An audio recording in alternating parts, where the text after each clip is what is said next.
شروع اللہ کے نام سے جو بڑا مہربان نہایت رحم کرنے والا ہے۔ آیت نمبر 20 سے 25 تک۔ اور یاد کرو کہ موسیٰ علیہ السلام نے اپنی قوم سے کہا، اے میری قوم کے لوگوں، اللہ تعالیٰ کے اس احسان کو یاد کرو کہ اس نے تم میں سے پیغمبر بنائے اور تمہیں بادشاہ بنا دیا اور تمہیں وہ دیا جو تمام عالم میں کسی کو نہ دیا تھا۔ اے میری قوم والو، اس مقدس سرزمین میں داخل ہو جاؤ جو اللہ نے تمہارے نام لکھ دی ہے، اور اپنی پیٹھ کے بل روگردانی نہ کرو اور پھر تم نقصان میں جا پڑو گے۔ انہوں نے جواب دیا، اے موسیٰ، وہاں تو زور آور سرکش لوگ ہیں، اور جب تک وہ وہاں سے نکل نہ جائیں ہم تو ہرگز وہاں نہ جائیں گے۔ ہاں، اگر وہ وہاں سے نکل جائیں تو پھر ہم وہاں چلے جائیں گے۔ دو شخصوں نے جو خدا ترس لوگوں میں سے تھے، جن پر اللہ کا فضل تھا، کہا کہ تم ان کے پاس دروازے میں تو پہنچو، دروازے میں قدم رکھتے ہی یقیناً تم غالب آ جاؤ گے، اور تم اگر مومن ہو تو تمہیں اللہ تعالیٰ ہی پر بھروسہ رکھنا چاہیے۔ قوم نے جواب دیا کہ اے موسیٰ، جب تک وہ وہاں ہیں تب تک ہم ہرگز وہاں نہ جائیں گے، اس لیے تم اور تمہارا رب جا کر دونوں ہی لڑو، ہم یہیں بیٹھے ہوئے ہیں۔ آج کا سبق یہ آیت ہے، آیت نمبر 25۔ موسیٰ علیہ السلام کہنے لگے، الہی، مجھے تو بجز اپنے اور میرے بھائی ہارون کے کسی اور پر کوئی اختیار نہیں ہے، بس تو ہم میں اور ان نافرمانوں میں جدائی کر دے۔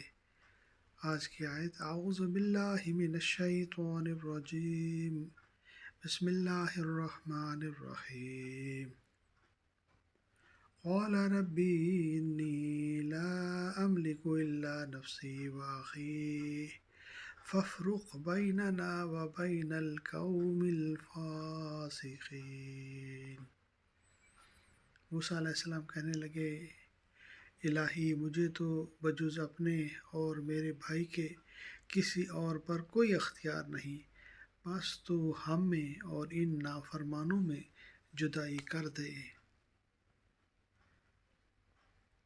قالا، کہا، موسیٰ نے کہا، ربی، اے میرے رب، انی، میں بے شک، لا املکو، نہیں اختیار رکھتا، الا نفسی، اپنی جان کے سوا، واخی، اور اپنے بھائی، فافرق، پس جدائی کر دے، بیننا، ہمارے درمیان، وبینا، اور درمیان، قوم الفاسقین، نافرمان قوم۔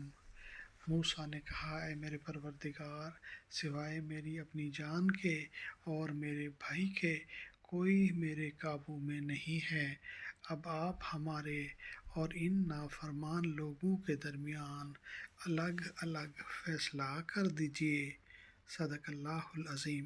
اللہم صلی وسلم علی نبینا محمد وآل محمد، رب ارحمہما کما ربیانی صغیرا، ربنا ھب لنا من ازواجنا وذریاتنا قرۃ اعین واجعلنا للمتقین اماما، آمین یا رب العالمین۔